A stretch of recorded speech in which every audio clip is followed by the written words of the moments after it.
So we are looking at the solicits for May 2025. There's a few things in here that we've known about for a while because they were announced a little bit in advance. But we're going to go through them. We'll see what's here, see what surprises are in the store, and have a look at the covers and stuff. So yeah, up first is Batman 160. This is the start of Hush 2. Mm-hmm. There's some other big Batman news that we'll do after solicits for what's coming after Hush 2. Funnily enough, but yeah. So we have a bunch of covers here for it, and the covers are all right. To be fair, I have no, there's some pretty nice ones in there. I do like the yellow background one. That one, yeah, that one looks pretty cool. There is one where Batman's wearing like a Superman outfit, but he still gets his cowl on. I don't know what's going on there. Yeah, this plot's going to get weird. I've got a feeling, Matt. Yeah.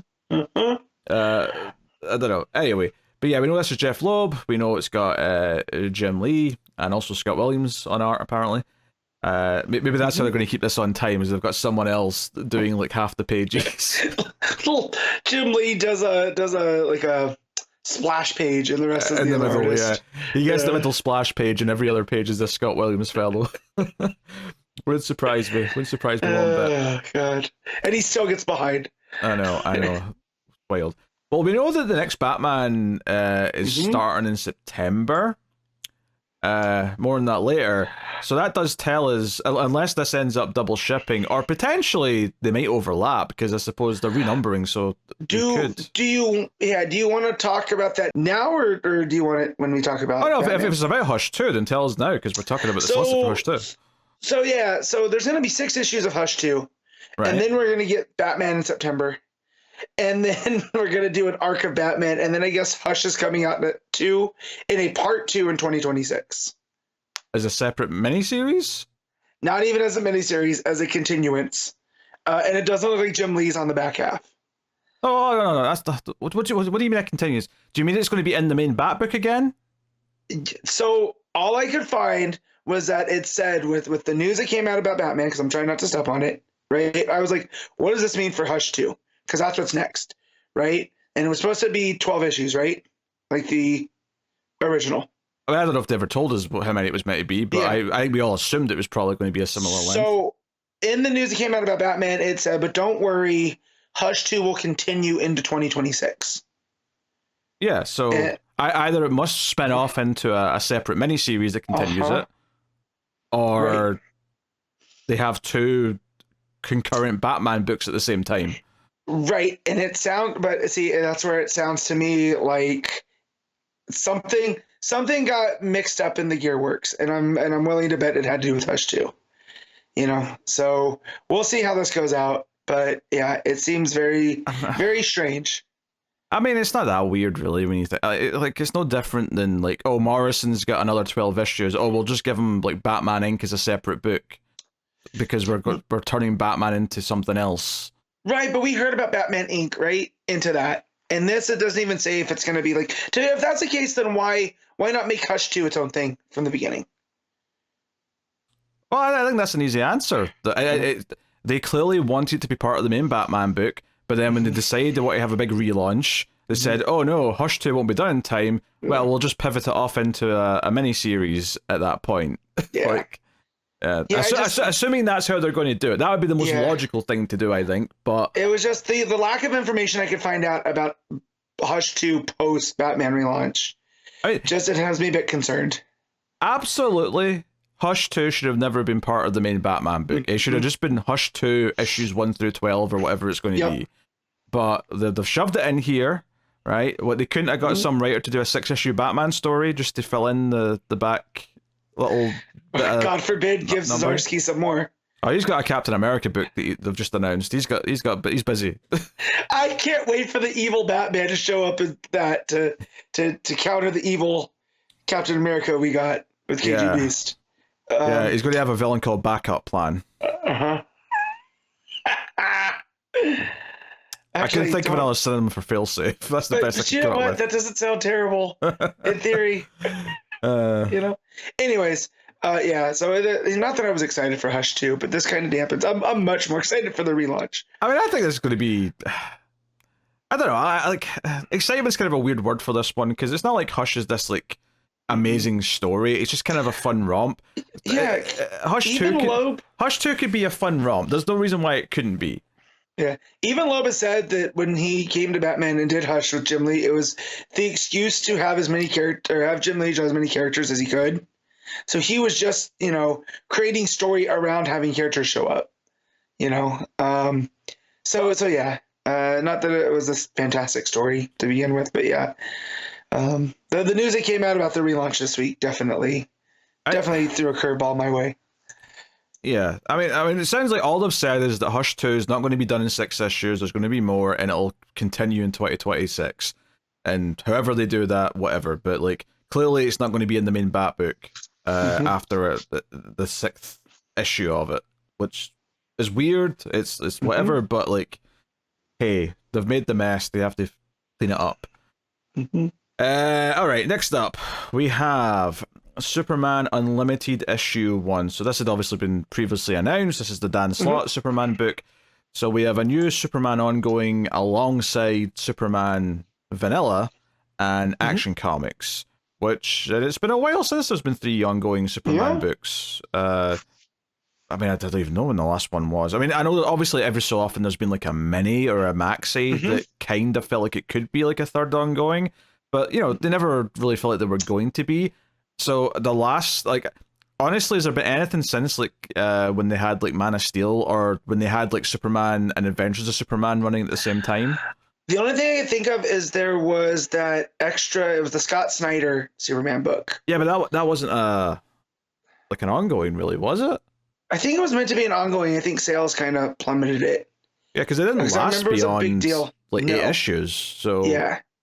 If it was meant to be, it never really felt like one. Whereas this feels like they are launching an ongoing. It feels like the way they're promoting it, it feels like an ongoing. Yeah. When I started reading comics, 25 years ago at this point, I remember there was the 4 Superman books because they would, there was this big story that went in between all 4, and it was Superman, Action Comics, Adventures of Superman, and I think Superman, Man of Steel. Yeah, you're talking about Death of Superman. Yeah, but they kept them going onward, right? So like in the early 2000s, I'm trying to remember what story it was, but there was a story that was wrapping through all of them. Well, they all started going in the early 2000s. I thought Man of Steel was done by the early 2000s. At least until 0304, because that's when I was reading those. Well, it was around because when Brian Azzarello did his Superman story, that was one of the last arcs in Superman Volume 2, and then Adventures of Superman became the main Superman book again, went back to its original title, just to make the numbering confusing when you have to stop and like deal with it. But yeah, and that must have been, I guess that was a bit later. That was like 2006 or something like that. Anyway. So this is Dan Slott, Raphael Albuquerque. There are some nice covers here for this. Yeah. For sure. There's one with Superman in Crypto, which is very nice. There's a cool painted one of just Superman standing there with the cape flowing.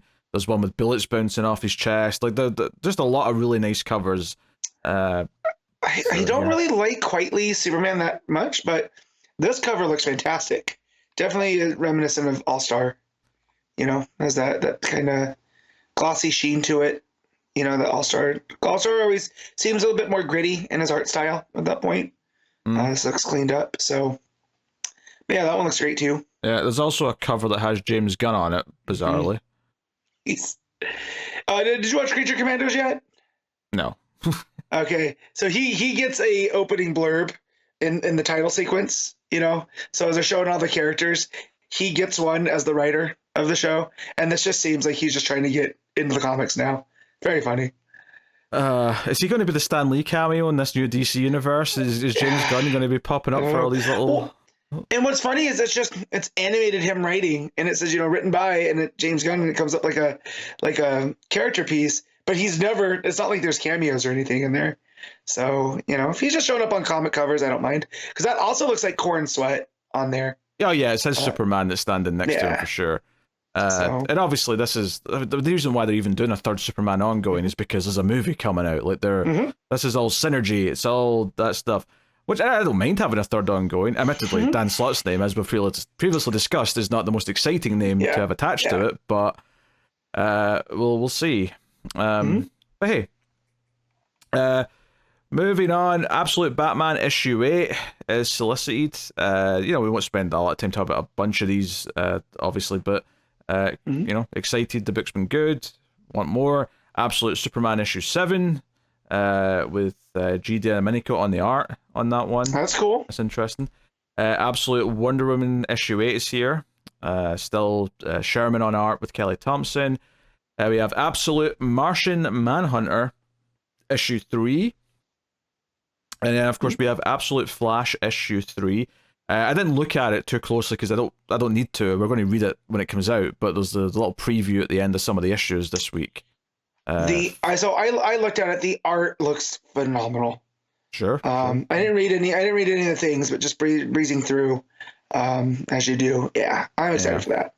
No. I mean, it's smart they always put these little because if you're not like staying tied to the solicits like we do, it's nice to just say, hey, this thing's coming, and maybe it'll catch someone's eye. Especially in the digital versions where you don't have to pay for extra pages to be printed. Just throw a preview at the end. Why not?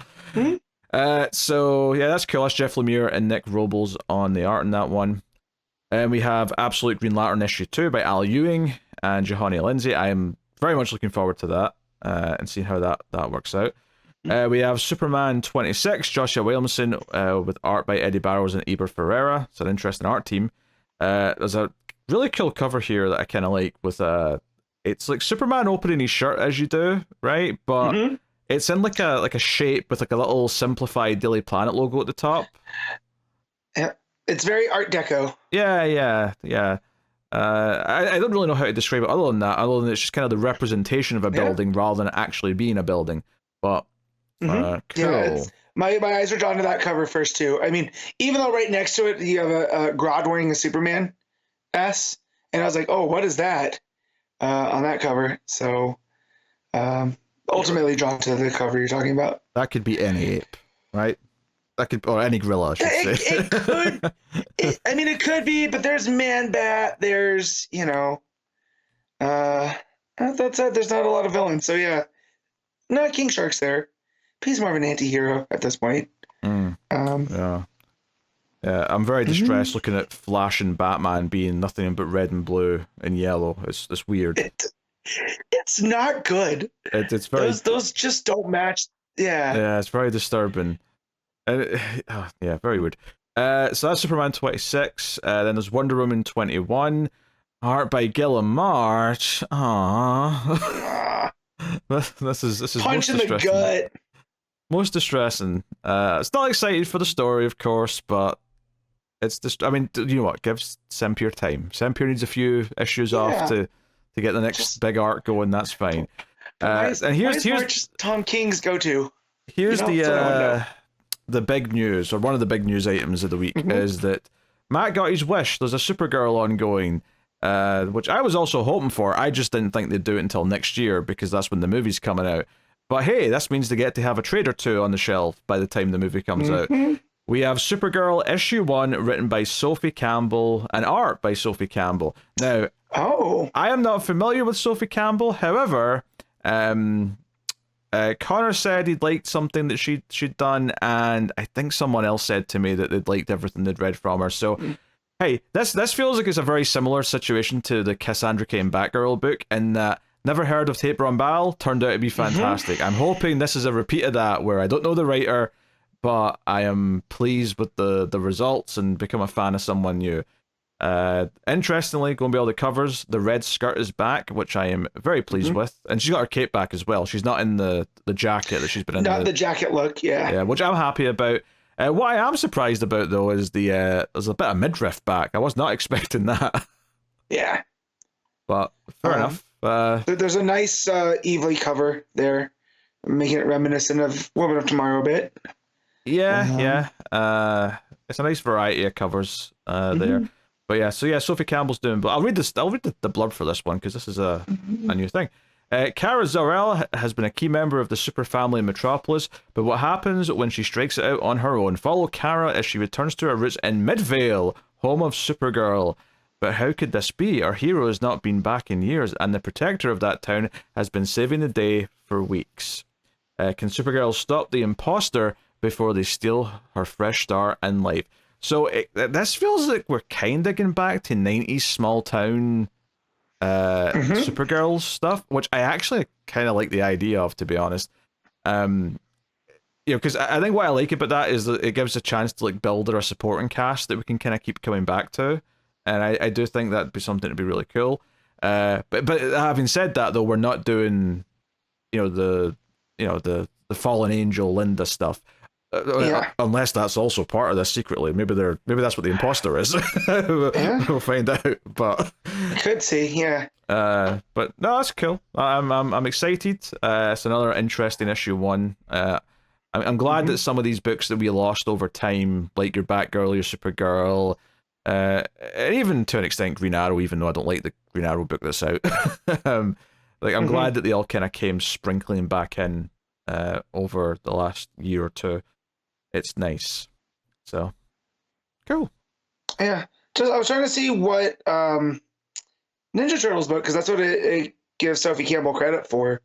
Yes. And I can't really find anything. There's a smattering of stuff over Ninja Turtles. So, and my dog agrees. Yeah, okay. Yeah, Batman Superman World's Finest 39, Mark Waid and Dan Mora, because Dan Mora apparently can just do art on 20 books a month, despite the fact that every other... I'm enjoying Gutierrez on the art, so I'm not going to be mad that Mora's back on World's Finest. Sure, yeah, I'm not going to be mad either, for sure. There is... Yeah, I like that there's a cover here where I think that it's Batman and Superman walking in a subway with like a torch. It's really dark and moody. I kind of like that cover. It's nice. Anyway, then we have Justice League Unlimited issue 7, which has Travis Moore on the art with Mark Waid. So, Unlimited no more is what it says in the first part of this text. Keep in mind here that World's Finest and Unlimited are crossing over for a couple of months. They're doing like the bouncing backwards and forwards to have an arc quicker. Which, to be fair, honestly, is more exciting to me for World's Finest than just doing more World's Finest arcs. So I'm okay with it. Yep. I'm okay with that book just being more Unlimited for a couple of months. Then we have Justice League The Atom Project, issue 5. We then have JSA, issue 7. Which has a couple of cool covers, I'd say. Yeah, I like the Hourman cover. Yeah. So here's something new. We have Mr. Terrific Year 1, issue 1, with Al Letson writing and art by Valentine DeLandro. Yeah, I like DeLandro's art, so that's cool. Yeah, I'd not heard about this at all. Brilliant young inventor Michael Holt's life was destined for greatness, yet everything screeched to a halt when his wife Paula and unborn son were killed in a car accident. The Holts once shared ambitious dreams of using technology to help others, but after the tragedy, Michael retreats from society and sells Holt Industries to mysterious and craven tech billionaire Athena Prescott. The domino effect of Michael's actions set off an explosive chain of events that take a not-so-ordinary man from the depths of despair to the heights of heroism. Anyway, plus there's a present-day part of it as well. It says, in present day, Mr. Terrific continues his research into what's become of Darkseid after the events of All In. So, that part's weird to tack on. I will say that on its own, I do think it's a nice idea to give Year 1 stories to some of these characters who are not Batman, Superman, and so on, because, hey, these are characters that most people probably don't know the origins of, and giving them a nice fleshed out version of the origin is a great idea. I think a Mr. Terrific origin arc is great. Yeah, outside the car crash that takes his wife and unborn son, I don't know much about Mr. Terrific's early life. No. Right? He just is always kind of, we'll kind of see what you get. You get what, I can't even talk. He's what you see is what you get character when I started reading JSA, and you just accept that and move on.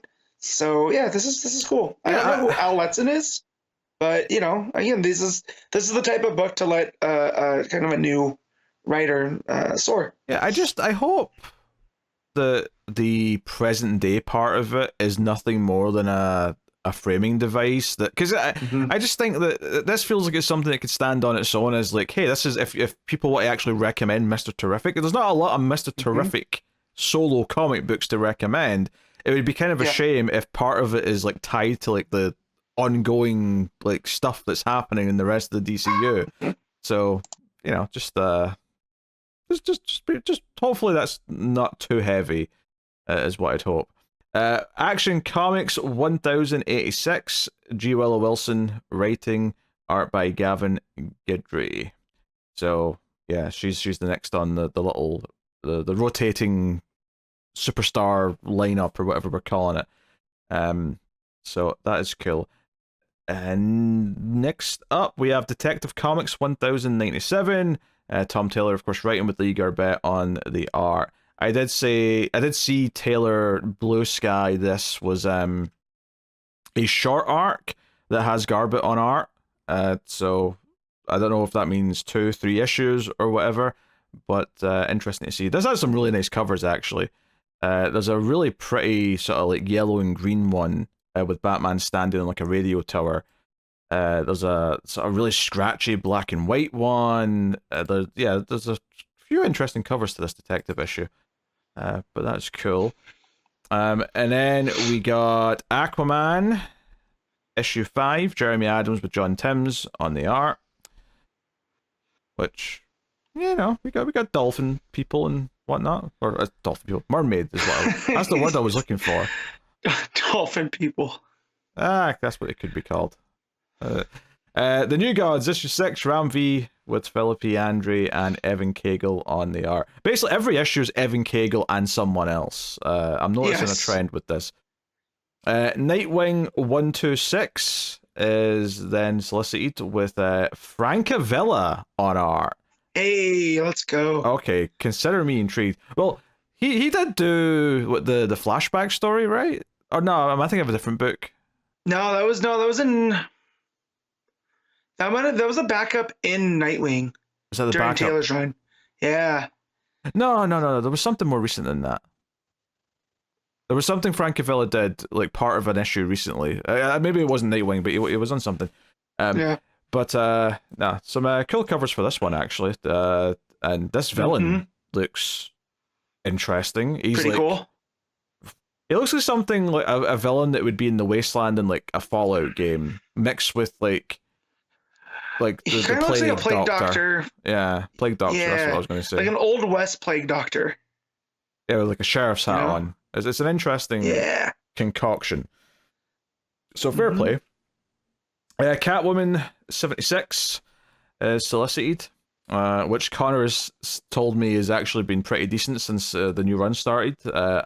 I think I was just guilty of not realizing it had switched to a new team, to be honest, until it already had a couple issues. Harley Quinn 51 is then next, and I guess we're doing a lot of Superman variant on some of these books because Harley's got a Superman top on in one of these variants. I mean, I'm sure is the Superman's anniversary is in June, right? Yeah, and the movie's out in July. Yeah, so they're. So maybe it's a bit early for it, but I mean, maybe they're going to. I mean, that said, though, they've been quoting summer as Superman, so maybe they're going to do Superman stuff all summer. That makes sense. Finally, actually, see when we get to Batman Day this year, Matt can't whine one bit because Superman got all of summer. Here's the thing though, Batman Day is every day in DC. All right, how many Batman books are there? It's one day in September, Matt. Too many. One day in September. You're conflating. You can deal with the summer of Superman you can deal with the summer of Superman. All right, I've had to deal with eons of Batman. I'm not complaining. I'm not complaining. I'm simply saying that you can't complain this year. Hey, I don't complain to you. All right, I just complain everywhere else. I've definitely heard some complaints. Poison Ivy 33 solicited next. I don't know if you missed it because I think you were gone when I talked about Action Comics, but Wilson's on that for Wilson. I saw. Yeah. And then we have Birds of Prey issue 21.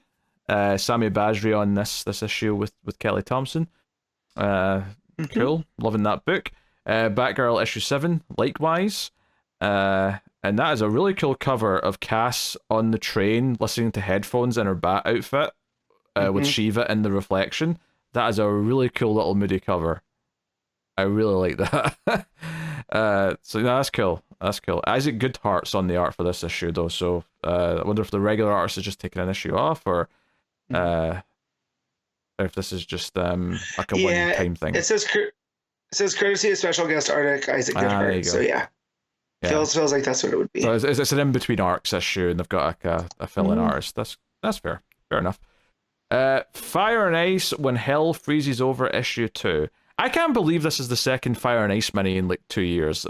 I'm still shocked that that's happened, but fair enough. Which I don't get, because I don't feel like they're like fan favorites. You know what I mean? Like all like comic book characters, there will be a couple of dozen people who are absolutely foaming at the mouth, who love it, who are like, finally, Fire and Ice get their just rewards. But yeah, for the most part, people are just like, okay, Fire and Ice exist. Secret Six issue 3 by Nicole Maines. I forgot this was a thing. Steven Segovia on art. Flash 21. Still Spurrier. Okay. Still Spurrier, and we still have this horrible outfit that Wally's wearing. So okay, just hold me to my word right now, Pete. Right now. Just because I see Eclipso in the solicit doesn't mean I need to read this. Matt, if it makes you feel better, if it gives you some more strength, I feel like every story that Eclipso's popped up in the last like 2 years has been underwhelming. Disappointment. Yeah. Yes. None of them have been that good. So no. Yeah, don't be fooled by Eclipso. No. Okay. Yeah, I'm gonna hold strong. He's eclipsed his prime. Yes. Next up. I was to say something about Eclipso Prime, and then it just didn't go anywhere. Green Arrow issue 24, Chris Condon with Montos on the art. I mean, Montos is obviously an interesting name, but I don't think I will. Thank you very much. City Boy is on the cover. What was that? City Boy is on the cover. Oh. So I wonder if they're bringing City Boy into this now. Yeah. No, you broke up over Skype. I could not make out what you said at all. Green Lantern issue 23, Zermanico on the art for this issue once again. So that's cool. Naturally, next up is Green Lantern Corps issue 4. Adams and Morgan Hampton writing, Fernando Passaran and Claire Albert on the art. So that's cool. Yeah. I like that across the 4 covers for Green Lantern Corps, like there's so many lanterns represented, because the first one is Baz and Kelly, Teen Lantern. The second is Star Sapphire, Carol. The third is Baz and John. And then the last one is Kyle. So I like that because you've got all these characters, every single variant can be a different one or pair that's being represented. So that's just cool. Zatanna issue 4. Well, obviously, we're going to talk about issue 1 later today. But that's 4 of 6. And then we got Titans issue 23 by John Layman and Pete Woods. And then we got Batman and Robin issue 21, Philip Kennedy Johnson and Javi Fernandez. I actually did a double take there for a second because there's a Dustin Wynn cover, and it made me think of that book he did with Lemire. And I was like, wait, is this another one of those? Because I think there is like a follow-up to that coming that we maybe heard about. And it's just a cover for this, but that's what it made me think of, because I saw Robin in that art style. Yeah, what was that book called? Was that Robin and Batman? Well, there was 2. There was one was Robin and Batman, and one was Batman and Robin. Okay. If I recall correctly. I'd have to go back and check it to be sure, but yes. Batman and Robin Year 1 issue 7, which is one of the best books that's coming out right now, so happy to see more of that. Metamorpho the Element Man issue 6, which is this an ongoing? This doesn't say final issue. I think it's an ongoing. Yeah. That is shocking to me, but fair enough. I mean, likewise, though, Two-Face issue 6 doesn't say final issue either, so yeah, okay, we'll take it. That is a horrendously... No, when I say a horrendous cover, I don't mean it looks bad. It just... Is this the first one where like the face is cracking open with the Two-Face coming out from within his head? Yeah. Oof.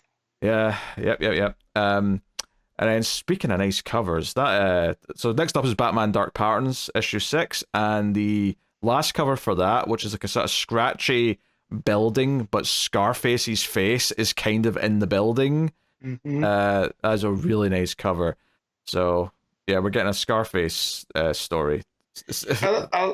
I like the one above it though too, where it's just a batarang in Scarface, like in his face. I feel like the proportions here are a little bit off though, because Scarface's head is, you know, a dummy's head, and a batarang tends to be a you know, like this makes Scarface's head look like it's the size of, I don't know, like a beach ball or something. And it ain't that big. I'm sure they had to exaggerate some of the stuff to make it fit the comic book cover, right? You could just make the batarang bigger. I guess. See, simple. It's a small one. Simple problems have simple solutions. It's a baby batarang for what? For hitting children? What's the purpose? Yeah, but I mean, you can't hit them with a proper batarang. It does more damage, but you know.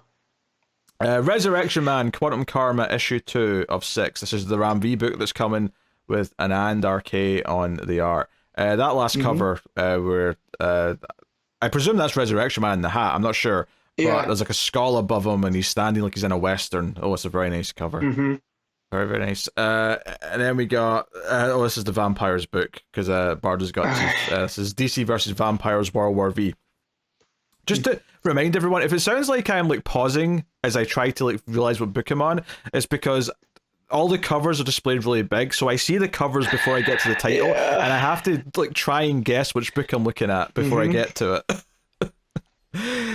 DC X Sonic the Hedgehog, issue 3. Okay, and this has got Sonic characters dressed as the Justice League. So we have Sonic as the Flash, which makes sense, although it's weird seeing him be red. We have, I assume that's Shadow as Batman? I would guess so. Tails is Cyborg. Amy's Wonder Woman. Knuckles is Superman. And then I have no idea what the one that Green Lantern is called. I'm surprised you knew who the pink one was as Wonder Woman. I know that because I played Sonic Adventure DX on the GameCube, and that's why I know who she is and who Big the Cat is. But in Shadow, I only know because Shadow somehow has entered cultural osmosis because of the movies. But yeah, and it's Keanu Reeves. That's the only reason I know. Yeah. Well, it's also because he had his, even though I never played it, he had his own video game that was called Shadow the Hedgehog, so it was easier to hear about him. Whereas I don't know who this. I know there's a back named Rouge, not Rogue, Rouge. Right. So ask me to explain. Which is French for red. And she's not red. Wow. But she does have cleavage. She's French. Oh. That's basically it. Yeah, I don't know why Tails is Cyborg. That feels like a weird one to me. Well, you could have made Tails Green Lantern, you know? You could have done. But yeah. Or just any flying character would have made more sense than Cyborg. Oh dear. Next up is Teen Titans Go, issue 3. And then we have Peacemaker Presents the Vigilante Eagly double feature, issue 3. Story consultant James Gunn, written by Tim Seeley and Rex Ogle. What a credit. And then you got facsimile editions up the ass of various kinds, so I will skip past those. Mad Magazine 44 is in there. And then we get collections. Catwoman, Volume 1. Who is Selena Kyle? She's Catwoman. I solved it. Pay me. Got it. So yeah, this is the new run by Torm Grumbeck. So this is Volume 1 of that run coming out and collected. There we go. Batman and Robin Volume 1 Memento, which is the current arc that Johnson's been putting out. Weirdly, the cover they've got here, which is just a placeholder. I would bet you money this is not the final cover. It looks like a cover from like a different era. Like I don't know what's going on here. But amusing to me. Then Action Comics Phantoms, or technically it's Superman Action Comics Phantoms. This is the Wade storyline. I'm scanning it to see if if it mentions the Supergirl backup, because we suspected that might get its own own trade. release. Yeah. Yeah. It doesn't, because you feel like you would also have Tamaki listed. That's true. It would have Tamaki listed. And I imagine if you work out the 268 pages, that probably correlates to the page count of the 12 smaller chunks. So, okay. Poison Ivy Volume 5, solicited here. That's Wilson's run. Shazam Volume 3, Where in the World is Billy Batson? That's the Josie Campbell storyline. Also, Tom King's credited here. What did he do? Oh, because the issue of Wonder Woman's included. That's what it is. Fair enough. Stuff that ties into Absolute Powers shenanigans that sort of snuck into it. Superman Birthright gets a new compact edition. So that's there. Authority Book 1 gets a compact edition, as does Superman Batman by Jeff Loeb. I'm scanning. Is that just... that'll be the first 12 issues, because it's 304 pages. That's what I was looking for. Just to see how many it was. So that'll be Apocalypse and the Supergirl arc will be together in that.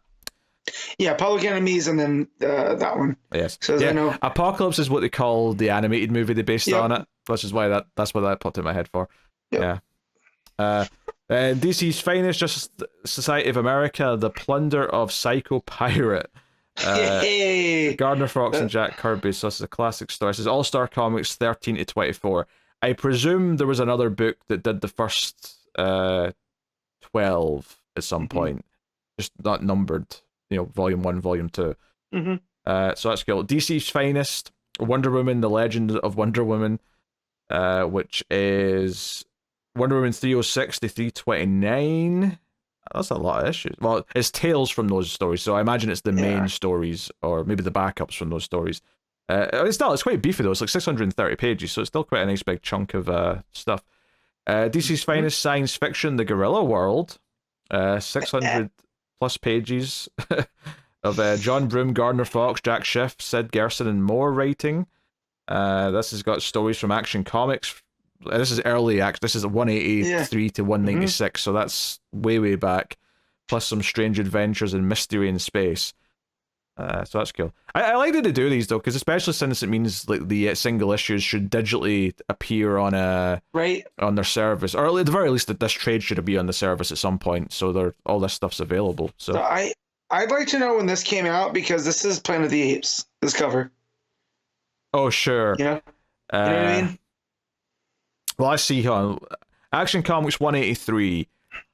Planet of the Apes came out in 1968. Do you think that it was after 1968? Would they have gotten to issue 200 of that before? Let me do my math. Before 68. 5 years is 60 issues. So, very good. Assuming they never changed their schedule, because obviously later on. Changed schedule. Yeah. So I'd say this has to be before. It might be. Maybe. I thought you were going to give me an answer. So. Well, just Google Action Comics 183. See when that came out. And we will wait for Matt's slow-ass computer to perambulate. August 1953. But, way earlier. Right, but I don't know when this issue comes out, right? Like, because 183 to 196, although that would still be 50s. So yeah, way earlier. I mean, yeah, you said 1953, so at worst it'd be 1954. So there you go. Yeah. It's Rod Serling, you hack, stealing from comic books. I doubt he stole. To be fair, it is different enough. These are apes dressed as man. And it's not very Planet of the Apes. Plus, I'm pretty sure that the twist from Planet of the Apes isn't going to be in this comic. Just a wild guess.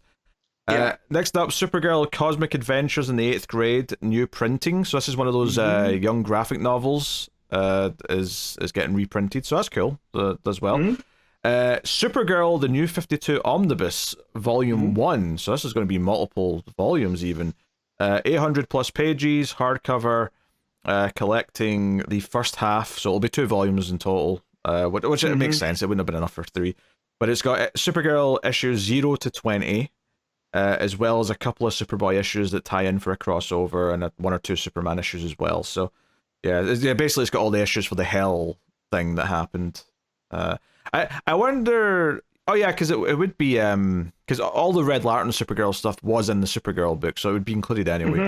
I was going to speculate they were able to include Red Lantern issues. Maybe it'll have a tie-in issue or two, but cool. It is kind of funny how many New 52 books have had omnibuses now, or at least had them solicited. Yeah. Superman by Kurt Busiek, book 2. 632 page hardcover. Again, it's nice that they're filling in these gaps of big chunks of time that aren't really collected that well. So that is cool.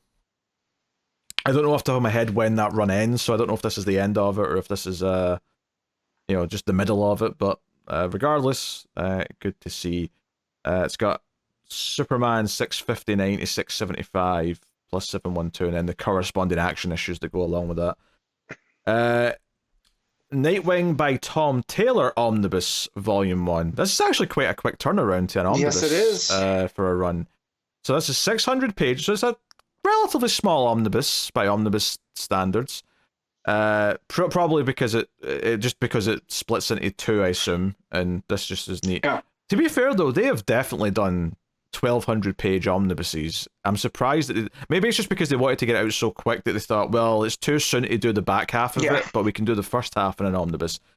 But anyway, this collects Nightwing 78 to 96, and then an annual and an issue of Superman Son of Kal-El.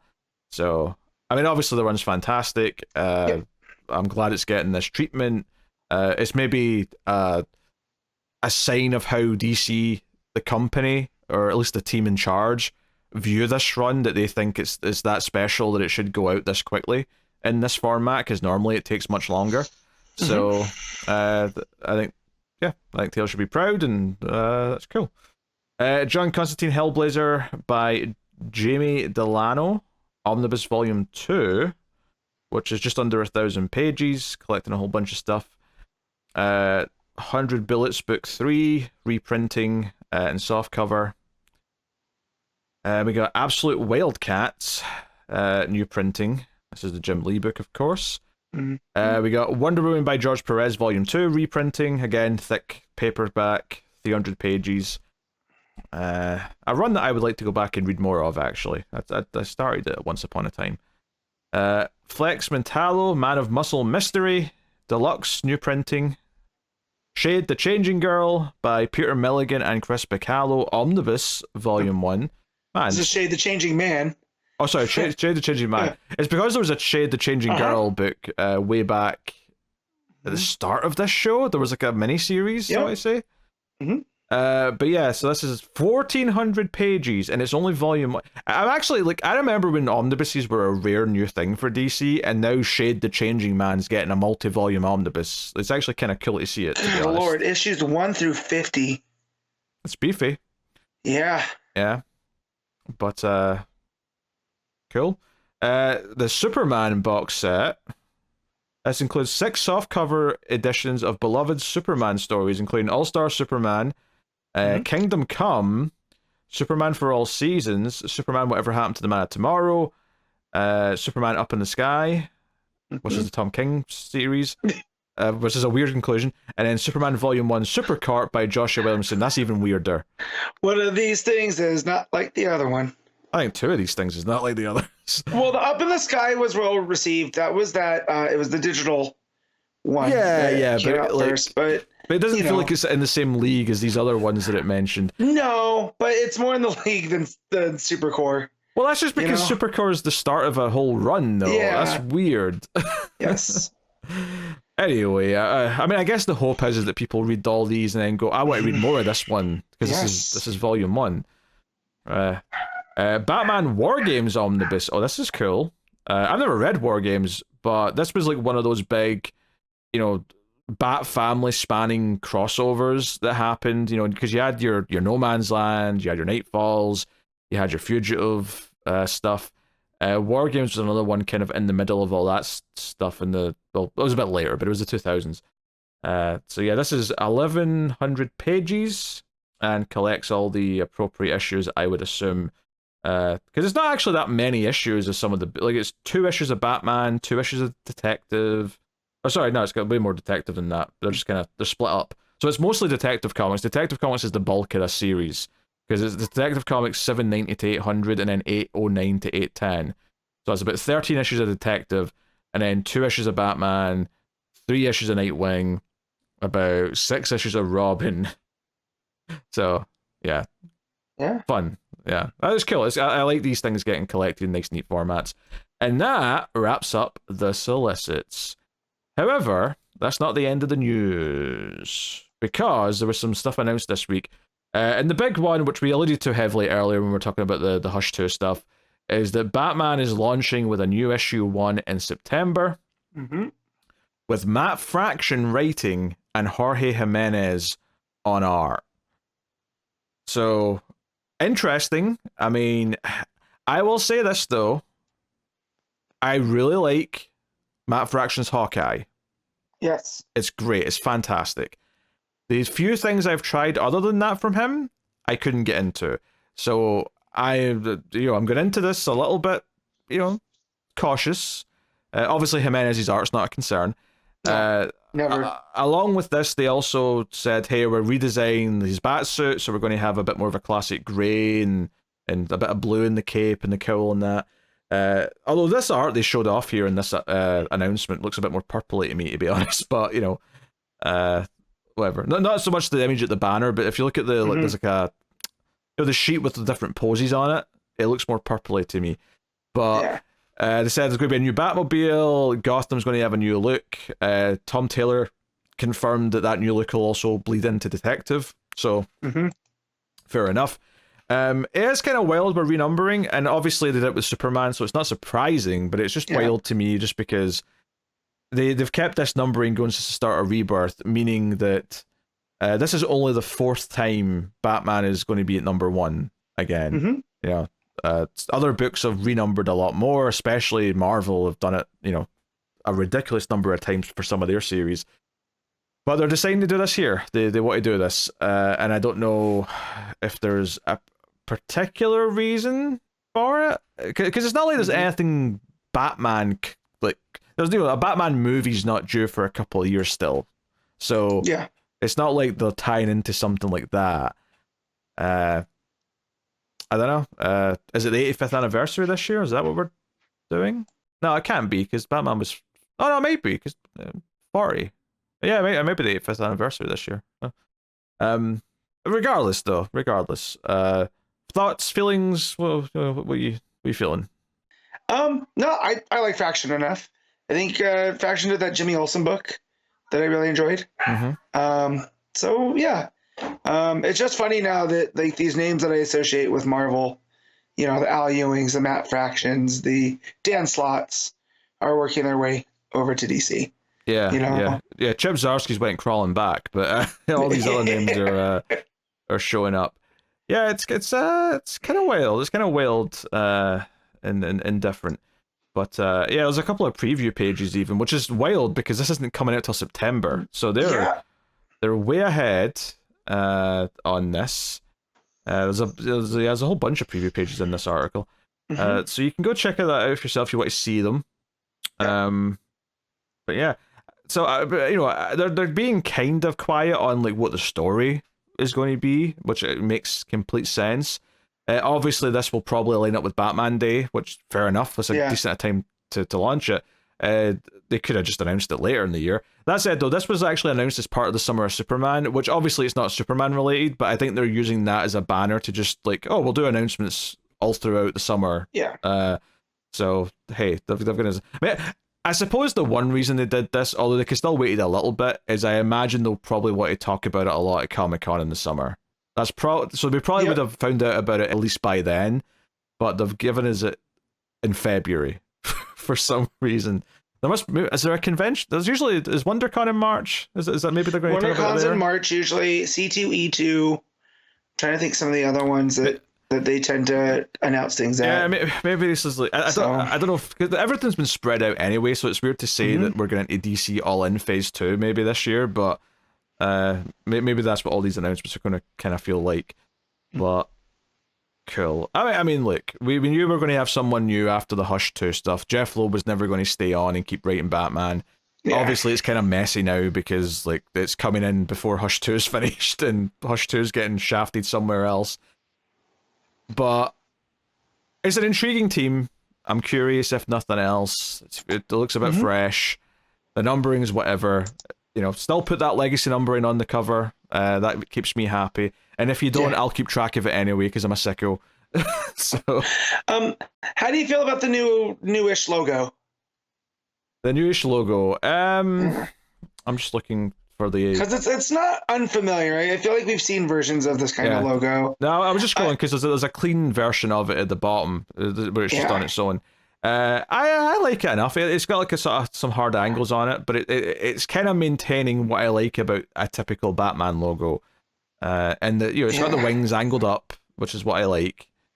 But it's fine. Yeah, I have no complaints. Yeah, no, it's very reminiscent of the Nightwing logo, and I just think maybe that's just the shape of it. It's a little Nightwingy, yeah, with the wings. So, which more Nightwing into Batman, I'm not upset with. Yeah, so Batman's finally taken some lessons from his superior. That's all that is.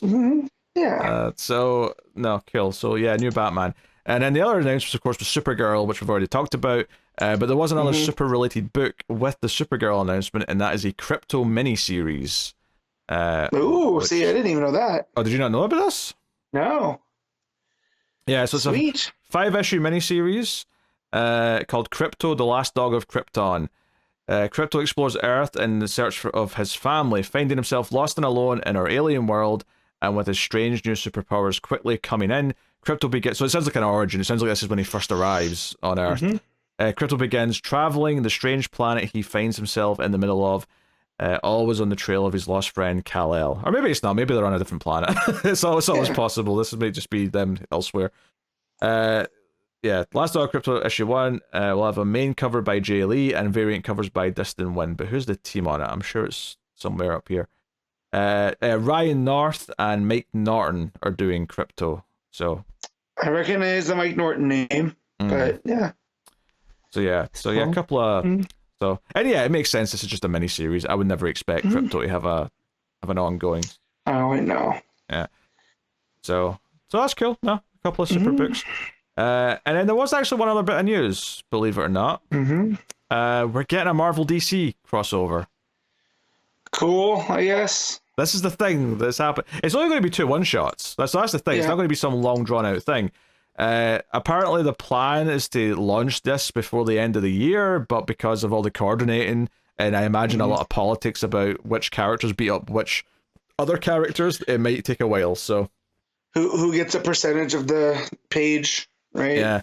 I mean, I'm assuming they're both going to be mammoth 100-page one-shots, though. That's my guess. Yeah. So the idea is that Marvel will release one called Marvel DC. The other one is going to be called DC Marvel, released by DC. Obviously, we'll review both. We're not going to say, oh, technically that one's a Marvel book, so we're not going to read it. But it's, okay. I mean, honestly, it's a fun novelty, but it's kind of like, now I don't watch sports, right? But is this kind of like when they do like an All-Stars game where it doesn't really matter?